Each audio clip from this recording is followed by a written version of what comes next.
Spoznavamo slovenske kače in svetujemo, kako se vesti ob srečanju z njimi. Raziskovali smo pester živalski svet na poštnih znamkah. Predstavljamo kitajskega golega psa.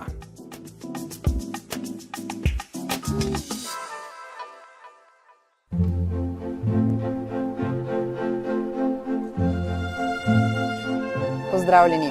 V današnji oddaji o živalih in ljudeh bomo spoznavali živalski svet v ukrajinskem parku Rački ribniki Požeg. Gospod Vogrin, vi boste naš vodnik skozi park. Kako velik je pravzaprav ta park? Dober dan, lepo pozdravljeni v Krajinskem parku Rački ribniki Požeg, v njegovem osrčju pri Račkih ribnikih. Krajinski park je eden naših največjih nižinskih krajinskih parkov v Sloveniji, merje skoraj 500 hektarjev, od tega zavzema 2/3 približno nižinski gozd. Potem so tukaj vode v kompleksih, recimo Rački ribniki, potem Turnovi ribniki, potem ribniki v Grejevniku in pa akumulacija Požeg. Potem so tukaj mejice z travniki, naselji pa recimo v samem parku niso, pa obdane nekako v takem krogu okrog samega parka. Koliko živalskih vrst pa lahko tukaj srečamo in občudujemo? Ja, tako, vse živalske vrste niso niti bile proučene tukaj. Zagotovo lahko trdimo, da jih je tukaj živi več kot 1000, 2000, verjetno celo več. Vemo recimo za določene vrste, ki so bile proučene, da je bilo tukaj opazovanih več kot 230 vrst ptic, da tukaj živi 12 vrst dvoživk, več kot 50 vrst kačjih pastirjev, živi tukaj verjetno preko 1000 metuljev, se pravi dnevnih in nočnih veliko več seveda. Niti niso znani vsi, znani so recimo ti dnevni metulji. Vse ostale vrste dejansko pa so še skrivnostni in čakajo na ljudi, ki jih bojo poročevali.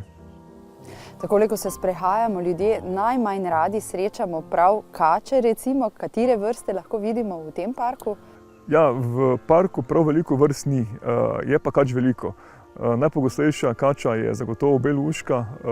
Srečali boste ob vsaki priliki, vsaki priložnosti, če bo le kanček sončka od zgodnjega jutra do poznega večera, najraje kje na brežinah, če boste dovolj tiho prihajali, boste jih našli tudi po 100 recimo v enem takem dolgem sprehodu čez park. Drugače pa tukaj živi še recimo smokulja, goš je zelo redek, prav tako recimo kobranka, ki je tudi zelo redka, skratka najpogostejša kača, ki jo boste srečali skoraj sigurno, je belouška. No, naša ekipa se je včeraj s predstavnico kačofona sprehodila po Mariborski piramidi. Poglejmo.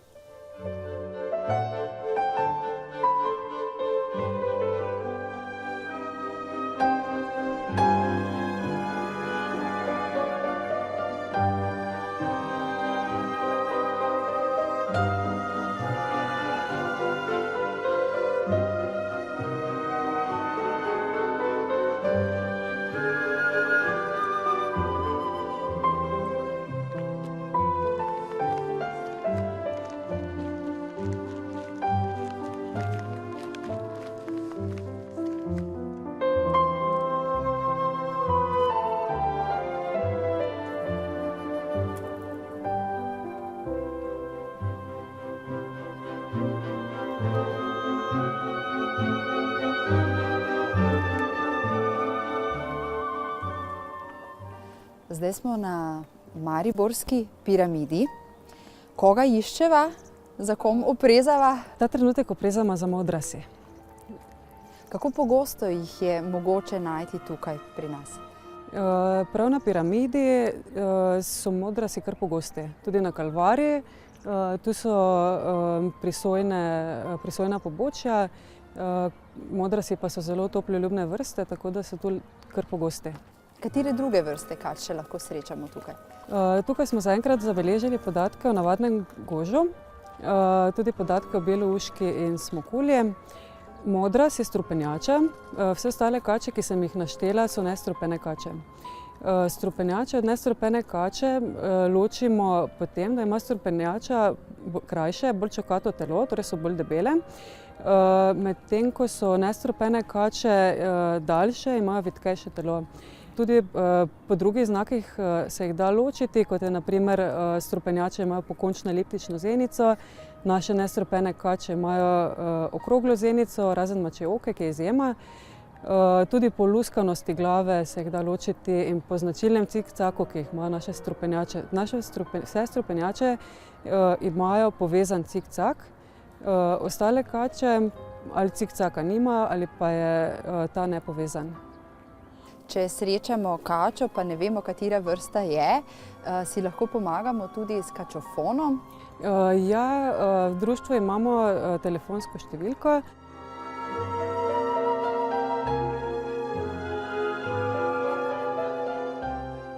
To je številka, kjer vam nudimo vse informacije o kačah oziroma plazilcih. Danes je primeren dan, da bi lahko srečali kakšno kačo? Lahko, ja, tudi v takšnem vremenu lahko naletimo na kače. Pa poglejva.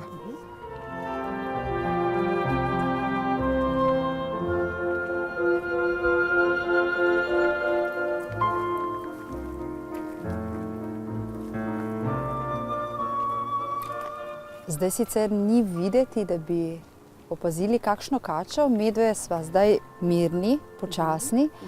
Če pa gremo na sprehod in kače ne želimo srečati, moramo kako hoditi in kako se vesti? Kače zelo slabo vidijo, zaznavajo sicer gibanje, zelo slabo slišijo, zelo dobro pa zaznavajo tresljaje. Tako da na teren, kjer obstaja verjetnost, da naletimo na kače, obujemo zaprte čevlje, zelo dobro je, če imamo dolge hlače, stopamo pa čim trše. V neznano ne posegamo z roko, ampak vedno za palce najprej podrezamo. Kadar smo na sprehodu s psom, pa veljajo spet druga pravila, torej? Ja, torej pse obvezno na povodce. Tudi psa lahko vgriznemo odraz. Če pa se zgodi, da jo recimo vidimo takole na potki, da vijuga pred nami, kako odreagirati? Nestrupene kače zelo hitro pobegnejo, medtem ko se pri strupenih kačah, ki se v poletnih toplih dnevih lahko prehranjujejo tudi v mraku ali po noči in čez dan počivajo, lahko zgodi, da jih presenetimo. Takrat obmirujemo, počakamo, da kača mirno najde svoje skrivališče in nadaljujemo pot, če želimo nadaljevati, ali pa se obrnemo in se vrnemo. So pa to vrstna srečanja s kačami bolj kot ne slučajna. Kače nas ne zalezujejo, nas ne iščejo in nas ne napadajo. Kače se ljudi bojijo in se jim nadaleč ognejo, če le možno. Tako da ja, srečanja s kačami so redka, tudi mi, ko jih popisujemo na terenu, se moramo potruditi, da jih najdemo.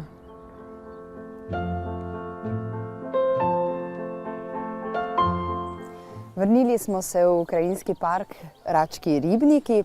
Najpogosteje med živalmi tukaj srečamo prav ptice. Koliko vrst in katere lahko srečamo v tem obdobju leta? Da, tako je. Ptice so zanimiv objekt za opazovanje za ljudi, ker jih lahko srečamo v vseh letnih časih. Ljudje imajo tudi radi metulje, ampak metulji so samo določeno obdobje, po zimi jih v glavnem ni, in potem so pač ptice tiste, pa tudi po barvi, pa tudi po petje. Ljudje so na ptice zelo navezani. V samem krajinskem parku je bilo opazovanih že preko 230 vrst ptic. To seveda ne pomeni, da živijo vse tukaj, pa da jih boste videli vse ob enem obisku, ampak to se je dejansko nabralo v zadnjih 20 letih. Kljub temu pa v parku, v tem letnem času, spomlad, poletje, je možno videti tam enih 50, 60, tudi 80 vrst, koliko jih tudi tukaj gnezdi. Še bolj pestro je spomladi in jeseni, ko so selitve ptic, takrat se tukaj ustavi cela množica raznovrstnih ptic, ki jih tukaj niti ne bi pričakovali. Od recimo pritlikavih kormoranov do tistih najmanjših liskonožcev, ki pridejo visoko od severa, celo iz Sibirije, različni pobrežniki, galebe, recimo kot zanimivost, da je bilo tukaj opazovanih več vrst galebov kot recimo na morju pri nas, kar ljudje mogoče ne vedo. Skratka, cela paleta takih vrst, ki jih ljudje poznajo pa ne poznajo. Tudi določene vrste, redke vrste gnezdijo tukaj. Zadnja leta gnezdi črna štorklja, sorodnica bele štorklje, ki gnezdi tukaj v okoliških vaseh. Potem recimo gnezdi črni škarnik, ena taka ujeda, ki pred leti tukaj ni gnezdila, niti v Sloveniji. Potem gnezdijo vrste rac, kot čopasta črnica, sivka, kostanjevka, čopasti ponjerek je že pa prava maskota tega parka. Morda predstaviva maskoto tega parka? čopastega ponjerka? Ja, čopasti ponjerek je največji evropski ponjerek, se potaplja, lovi skoraj izključno samo ribe, se hrani z njimi tam nekje do velikosti 15-20 cm. Ribo ujame seveda pod vodo s plavanjem, če je manjša, jo požre pod vodo, drugače jo prenese na plano, si jo fino nastavi, vedno požre ribo z glavo naprej.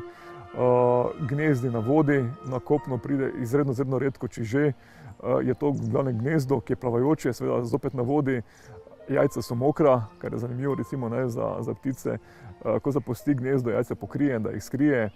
Valita oba. Mladiči, ko se izvalijo, recimo ne znajo takoj plavati, tu se potapljati. Kasneje se pa radi prevažajo na hrbto staršev. To ne zato, da bi bili lenji, ampak predvsem zaradi varnosti, ker recimo ponjerek je ribe, ne, ampak potem se tudi lahko v situaciji obrne. Večje ribe, recimo ščuka, som, požre manjše ptiče, ne, potem je to pač varnost na odraslem hrbtu pod perutjo. Recimo včasih vidimo to, kako samo molijo glave ven in potem plavajo skupaj z starši. Kasneje, ko pa recimo že skoraj so odrasli, si pa vsak od staršev izbere po enega ljubljenčka, v glavnem tako mu pravimo, ne, in potem za njega skrbi bistveno dlje kot za ostale, bom rekel, potomce. No, ptice so zelo priljubljen motiv tudi na poštnih znamkah.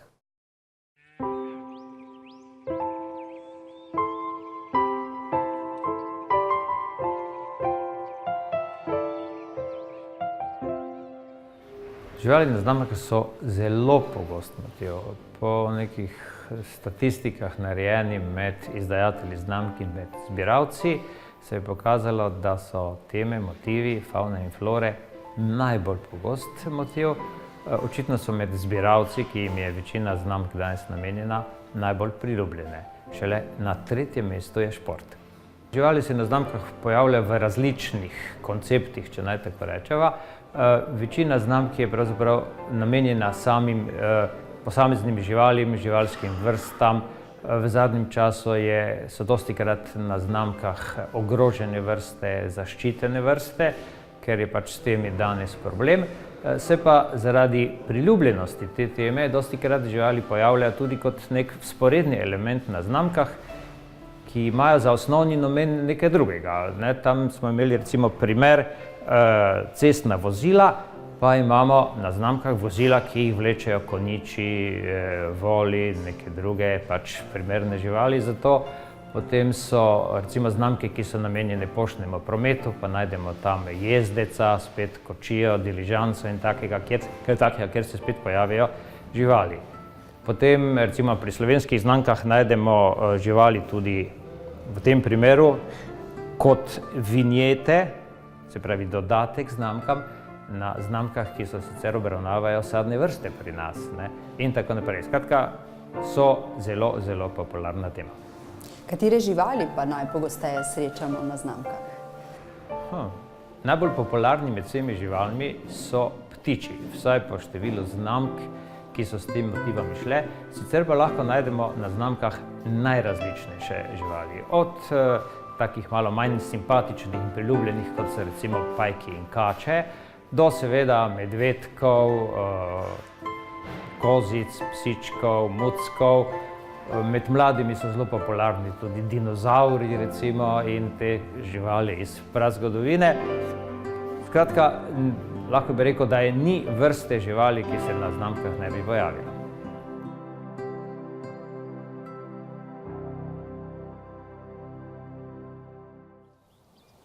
Krajinski park lahko preučujemo, občudujemo po različnih poteh. Kako je to urejeno v tem parku? Krajinski park ima urejene poti. Poti so 3 z takimi značilnimi imeni.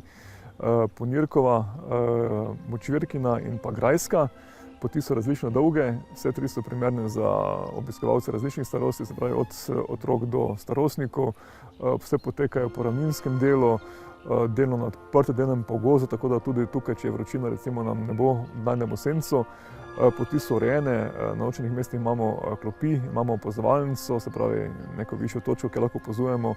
Imamo tudi seveda informativne table in usmerjevalne table, z teh pač lahko razberemo, kaj je v parku zanimivo, kje kako določeno žival, rastlino lahko vidimo, najdemo.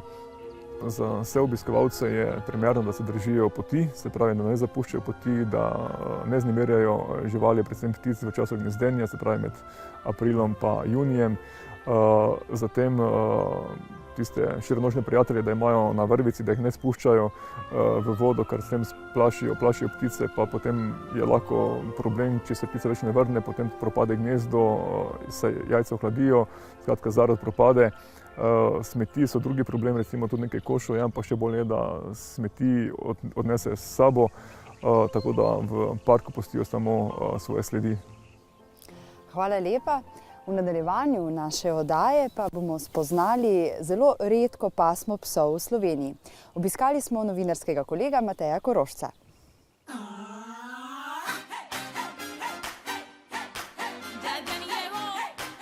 Pri nas doma imamo 3 mačke, oziroma če smo čisto natančni, 1 mačkico in 2 mačka, psa in miško. V bistvu so pa vsi, razen miške, ki smo jo kupili, so nekako rešenčki iz recimo ali azila ali pa od prejšnjih neodgovornih lastnikov. Danes bomo nekaj več pozornosti posvetili razvajenčku v tvojih rokah. Kdo je to? To je naš kitajski goli kuža, kitajski goli pes, Laudi mu je ime. V bistvu je njegovo čisto pravo rodovniško ime Let's Get Loud, po skladbi Jennifer Lopez, ampak bi bilo malo nenavadno po Mariborskem parku ali pa okolici klicati Laudija po njegovem pravem imenu, tako je kar lepo ostal Laudi, kar tudi dokazuje s tem, ker je zelo glasen kuža, sicer v tem trenutku tih, ampak običajno pa zelo glasen. Mogoče predstaviva samo pasmo kitajski goli pes. Kitajski goli pes je zelo redka pasma, lahko rečemo pri nas, čeprav v svetu zelo razvejana. Gre namreč za pasmo, ki velja za zelo pametno, uporabljajo tudi v agilitiju ravno zaradi tega, ker se zelo hitro nauči različnih vragolij in različnih odzivov na ukaze. Drugače pa je to zelo občutljiva pasma psov. Že samo ime pove kitajski goli pes, ravno zaradi tega, ker nima dlake. Čeprav je znotraj same pasme sta 2 različici, ena je ta brez dlake in druga je popolnoma odlakana.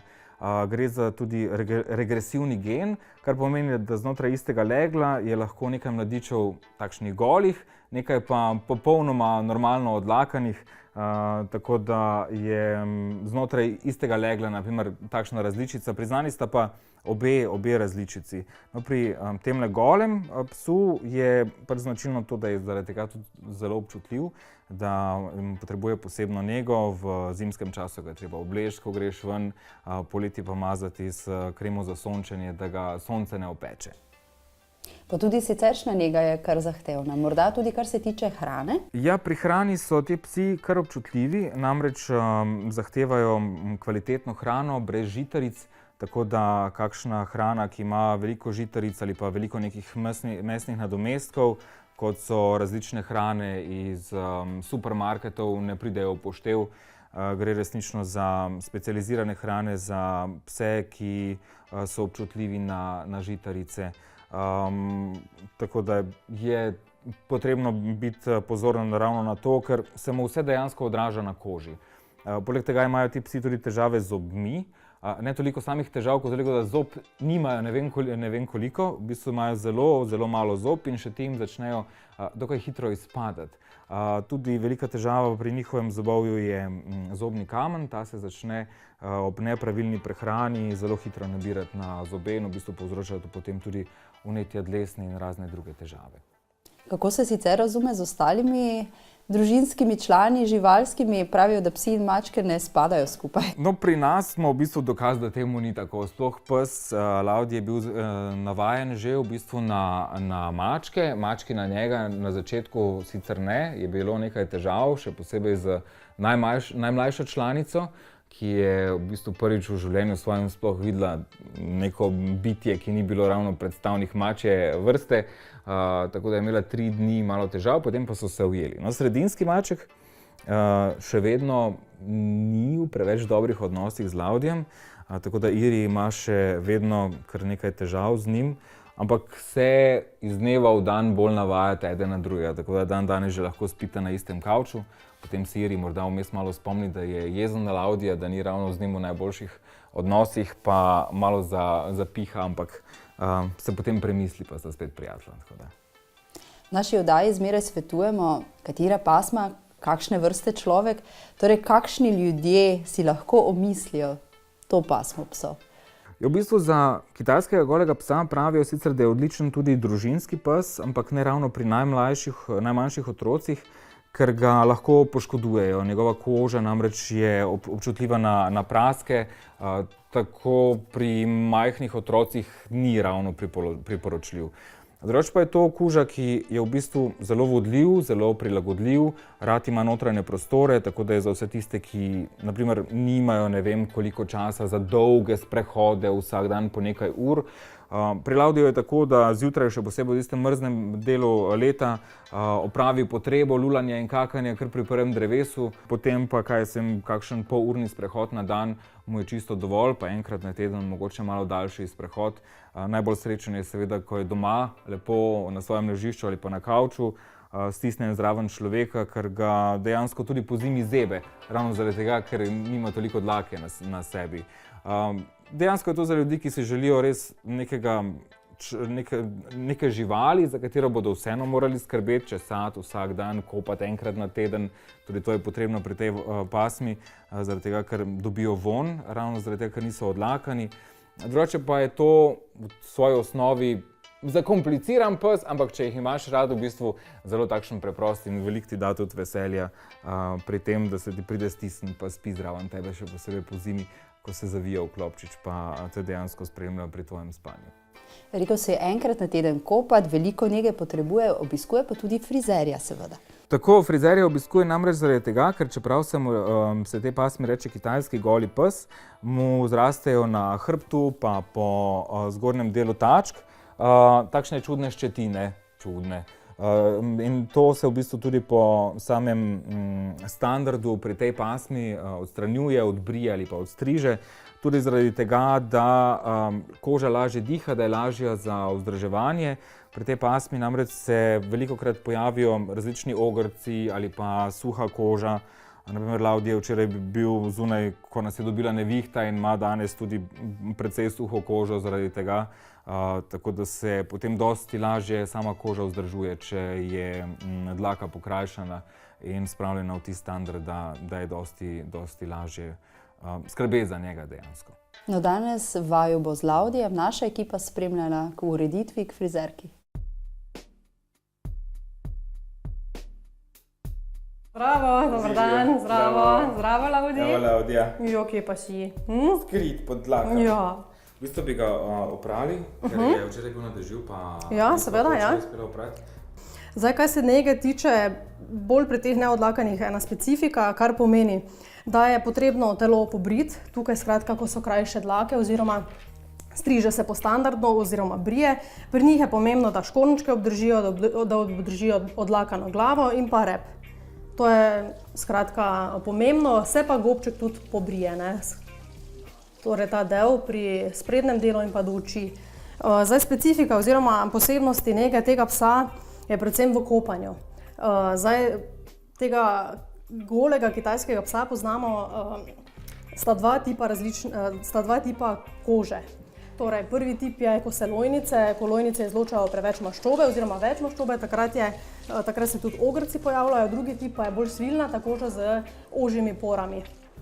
Tako da pri njej bomo uporabili masko iz gline, ga bomo v redu namazali oziroma 5 minut pustili, da deluje, ga potem v redu premasirali, da se potem ti ogrci omehčajo in pa da sami grejo ven.